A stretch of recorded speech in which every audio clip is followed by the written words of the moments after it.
Morning Dish. He's the hardest working man in show business. His band's music takes you into the midnight hours. And when you wake up, his voice is back on your radio alarm clock. How on earth did this happen? Well, Jeff saw me taking out the trash at the radio station. And he won another award. But this one is better. I'm your boogeyman. That's what I am. It's the Morning Dish with the 2019 Radio Personality of the Year winner, Stephen Phillips. You paying attention to this, Packy? And Murphy's own Sherry Raines. Yeah, you must have given horseback passes to the right guy, Stephen. Well, giddy up. And Packy Smith's Shetland pony is right alongside. You guys know these demo tapes don't just edit themselves together, right? Well, all right. 3 cheers for Stephen Phillips. Y'all need to help Stephen Phillips out over there. Out the door and off the radio. Here's Stephen Phillips.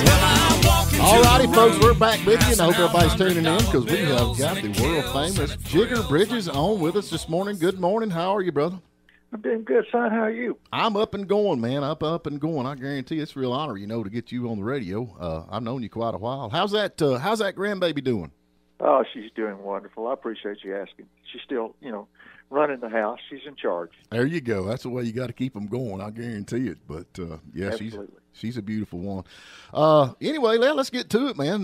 Jigger, a lot of people know that you have played with Waylon Jennings since, around 1980 or something? 1978. 78. Wow.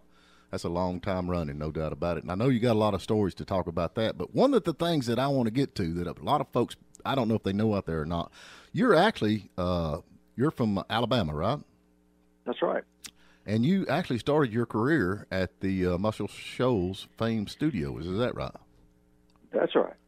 That is real big news. Tell us about that. How did you get in? I mean, that's like world-renowned studio, and you actually started there. Can you tell us a little bit about that? I can. We used to. First of all, it was a dry county, so there's no place to perform around there. So we used to go to the state line, and we were performing one night, and Rick Hall came in. He was the president of Fame Recording Studios, and Rick had a little bit too much to drink, and asked if someone would drive him back to the studio, and I told him I'd be glad to. So on the way back, we got to talking, and he was telling me how important his car was, not to mess it up. But the main thing was, he said, "I'll give you a call, man, and we'll, get you to come in and play something." And I took that with a grain of salt, like that would never happen. And sure enough, 2 days later, he gives me a call, and I go in the studio, and the first thing that I played on was Puppy Love, and I played guitar on that. Right.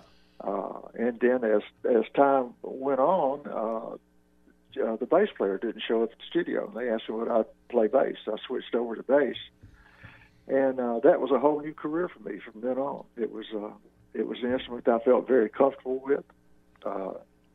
I was smart enough when I played to stay out of the way of everybody, because being a guitar player, sometimes a bass player can get pretty aggressive. So, right.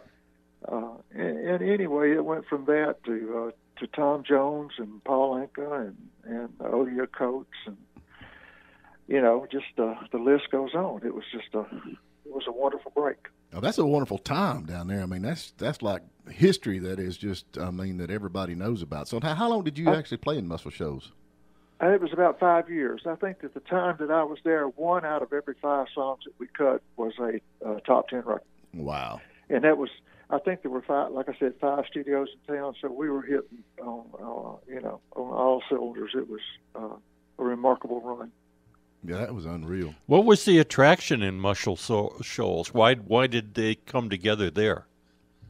The musicians there all played from the heart, from the soul. We didn't go in as staff musicians to read music. We went in to create music, and we would do our charts, number charts, similar to what they do here in Nashville.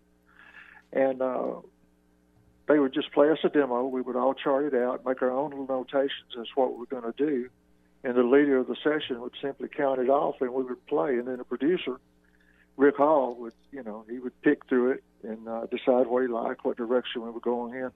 Rick was the kind of guy that you would cut a song 20 times, and he'd go back and take the second or third cut. Yeah. Wow. But that's what we did. We had when we did Paul Anka, he brought his conductor with him, Right. and that went over like a anyway. A lead balloon. It went over very well because he's trying to conduct and we're trying to play. And the song he was doing it on was "Having My Baby," and that song went to number one. First one Paul Anka had in a long, long time, but he had to take a seat on that. Well, so you guys took over for the conductor, huh? Yeah. Well, you can't conduct a bunch of people when we're not sight reading. That's when you need a conductor. We're sitting there looking at a number that tells you what chord you're playing. Then you're trying to use your creative juices to figure out what notes to play yourself. So if he's trying to cut you off in the middle of the thing, you may not be ready to. That might be where you want to improvise or whatever. So, well, that's usually where most of the best music comes, when you do improvise or you hit a note and like, dang, that sounded good. I like that kind of thing. Absolutely. Yep. Absolutely. So, but then, okay, so you've been down there 5 years. You played on, I mean, there's no telling how many albums if you played on that come out of Fame Studios, which is unreal. So you decided to go to Nashville, and then you ended up, which makes total sense. Why Whalen's like, hey, I want Jerry Bridges in my band because of the Fame Studio and Muscle Shoals event. So how did you bump into Whalen and get that started?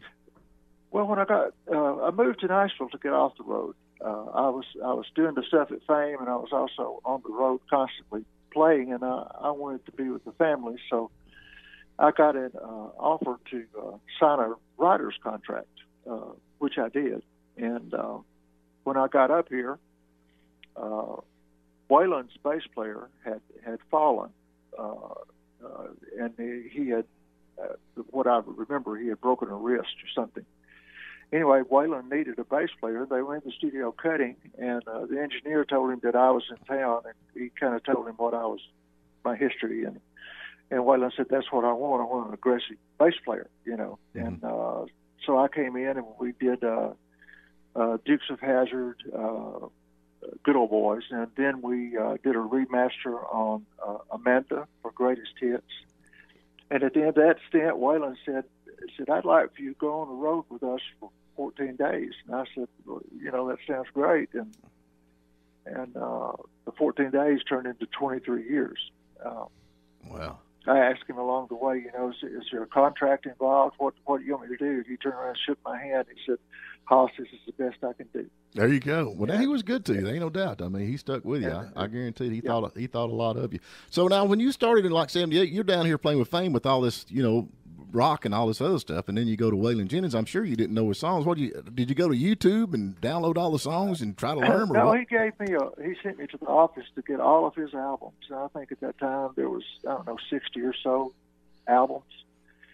And I took them home, and it was just overwhelming. You know, I had them there for a couple of nights, and then we got on the bus to go to Miami.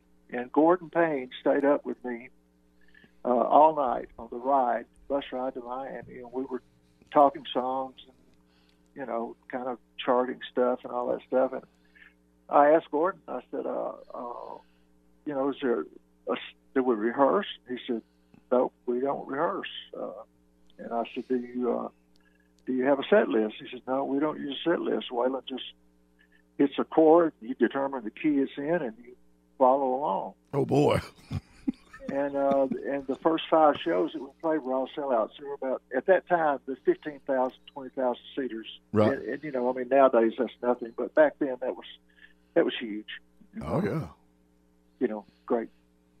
Well, I could imagine trying to learn the songs and not having. I like a set list because I know what's coming up next. But you had no, and you're looking at 60 albums. I bet you were. Thank God you were young, and well, I don't know if it's slow or wide open or whatever else. But I'd have said, "Let me off the bus now," because I'm gonna. You know what's cool about Waylon's songs? A lot of his stuff. I mean, it's just his way of his rhythm. Right. And you know, it's going to be D, E, A, G, or C, the keys pretty much that he flew in. And once he starts strumming and you get about 2 bars of his intro, you know what song you're in. And it's not as hard as it sounds. Right. Do you ever think of writing all this down? Because I think there's a book in here someplace. You know, I've started one, and I go along pretty good on it, and then I kind of come to a halt. You know, Waylon asked me one time. He said, "You want to write a book?" I said, "I don't know." And he said, "We better wait. There's too many people still alive." Well, I've been lucky enough to hang out with you some, and some of the stories is just unreal. But I mean, honestly, there's more than a book here. There's 2 or 3. If you need some help with that, I got a couple of guys that would be more than happy to help you with this. As far as a book, I'd love to see a book come out and on all this, but leave the part out where we broke down in the motorhome on the way back from the gig that night. I love that. What were we doing? We were driving about 15 miles an hour. I think it was, yeah. Yeah, we had to push us up a hill. But we made her home anyway. Yeah, we made it home. I love it. That was so fun. So now what are you doing now? I mean, we got the COVID going on. Are you staying at the house? Are you getting out and getting to play any? Or? Well, I mean, you as a musician know exactly what's going on. It's kind of dried up. I mean, here in Nashville, luckily at my age, this is not affecting me one bit, except that I'm not on stage. Right. You know, I would hate to think how it would be right now if I were trying to make it. Right. It's very, very, very difficult. We only played a couple of 3 shows last year. I think we got one on the books for this year, and then we're probably going to just, ride off into the sunset. I don't know. Just, don't do that. You got to keep going. going. Bleak out there, Yeah. I feel for these young guys. I wish they had the opportunity to get in there, and feel the energy from from a crowd instead of trying to do all this virtual stuff. It's got to drive them crazy. It does. No doubt about it. And you were in the heyday. I mean, you're talking you started with Muscle Shoals, which was absolutely, and I don't think nobody back then thought about how big a deal it was with all this stuff that was coming out of Muscle Shoals. And then with Waylon Jennings, I mean, he is known all over the world, and you are too. I mean, you're known all over the world. It's just, but I think the heyday of that music business era and that beautiful music that come out of that era all is a thing of the past. I don't know. I feel like that. I just don't see anything coming out of Nashville or anywhere that really just knocks your socks off, Well, what's funny right now is Muscle Shoals is feeling a surge. A lot of the folks, the big names, are coming back down there to cut. Right. And it's great, but they're not making a big deal out of it, which they never did before. Steven Tyler just went down there. I mean, it's incredible what they're doing. There's not that many folks, unfortunately, still left out of that Muscle Shoals rhythm section. Jimmy Johnson passed away, and Barry Beckett, and they lost Donnie Fritz not too long ago. I mean, it's just it's a shame, but they're still thriving. Yeah, that's great. Yep. Well, young man, we have got to get to a break. We have, and I appreciate you getting up and giving us a call, and I will definitely want to have you back because you got a whole lot more to talk about. There's no doubt about it. And Stephen, I'd love to. Yeah, I think it's great. Tell your wife, man, your wife. She posts on Facebook. When I go to her Facebook page, I starve to death. It's just one food after another, man.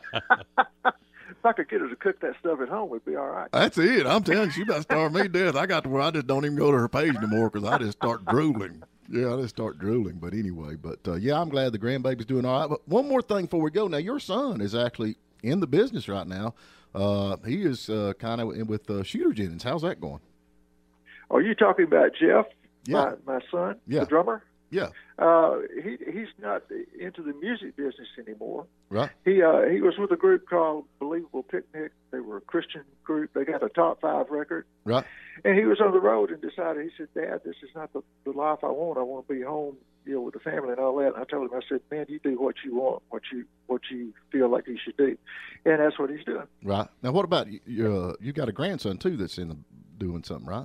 Yeah, he's Adam Barnes. He is Shooter's manager. Right. And that's just thrilling me to death. He's got the business side down, which is something I always struggled with. Right. He's got the calmness about him to deal with that stuff. I was more like a Whalen. I was a little too aggressive on some things, but Adam's doing great. He's a laid-back guy, man. Ain't no doubt. I mean, he's kind of guy that you'd want on your corner because I don't think there's nothing really gets him upset all that much. But that's right. He's got a new baby, does he not? He does, and her name is Alzadi, and we call her Alzadi, I think. And we call her Zadie for short. Oh, I've never heard that name before. I hadn't either. That's beautiful. That's beautiful. Well, I'm glad he's doing good. Sure am. But anyway, tell everybody we said hello, and like I said, we appreciate you calling in. We'll get you back on. Hey, anytime for you. All right, thank you, man. That was interesting. Hey, that's one of the sweetest guys you'll ever meet. I am not kidding you. Yeah. And Yeah. he's got a lot going on. He's seen it all. Mm-hmm. Really, there's a guy who's seen it all. Well, a lot of folks don't realize, everybody thinks about it and they go to, he's Waylon. But, I mean, that Muscle Shoals stuff was a big deal. Fame Studios. I mean, it's a big deal. And he was there when from what I say, the get-go, when it was the And I love the way he talked about how he does the music from the heart more than. Well, that's where the music comes from. Yeah. Yeah, that's where the music comes from. That's where you That is so cool. Yeah, and that's the thing about these folks. Well, I'm going to write a top hit song. And these guys are like, hey, man, this sounds good. I like the feel of this or I like that. But and it wasn't just country music, too. I mean, you got Aretha Franklin, you got Clarence Carter, Wilson Pickett, Etta James, all those people recorded. I mean, he played on all that. Yeah. I mean, he played on all that. That's and they crazy. recorded there with all that same place. With the use of the same people. So, anyway, it's pretty. And I get to call him a friend, man. How about that? I get to borrow $20 off of him every now and then. Doubtful on that part. We're okay with the rest of it. That's what qualifies him as a friend. Yeah, that's a bridge too far. $20. Yeah, I'm telling you, boys, that's the friend test right there. Thank you for listening. This is Stephen Phillips, host of The Morning Dish. Please subscribe to our YouTube channel because we have a lot more interviews out there to listen to. Plus, you can listen online every morning at WJULradio.com or Lake 97.7 WJUL. And give us a like on our Facebook page, The Morning Dish.